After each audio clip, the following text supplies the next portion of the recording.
Dr. Hu, you have the distinction of being UMHS first graduate to match directly into CARMS, the Canadian Resident Matching Service. I'm currently practicing in Vancouver in a clinic called Harrison Healthcare.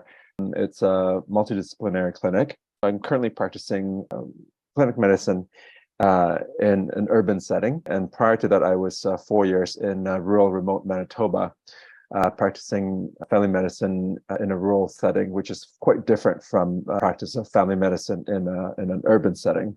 In terms of the CARMS process, I matched into the University of Manitoba's rural medicine program on my second iteration. So it was a fairly grueling process to begin with.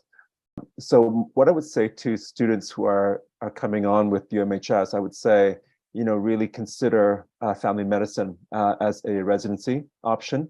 And in particular, rural family medicine, like I said, is very different from your training as a urban family physician, because in rural medicine and the training that I got, there was a lot of focus on emergency medicine. We had focus on trauma care, as well as surgical, as well as OB-GYN. So, so that sort of ties back into my experience with UMHS, because I had a lot of one-on-one exposure as a clerk doing various rotations rather with UMHS, because, for example, when I was doing my OB-GYN, it was just the attending and myself, because the OB didn't have a resident. So I got to do all the procedures with the attending.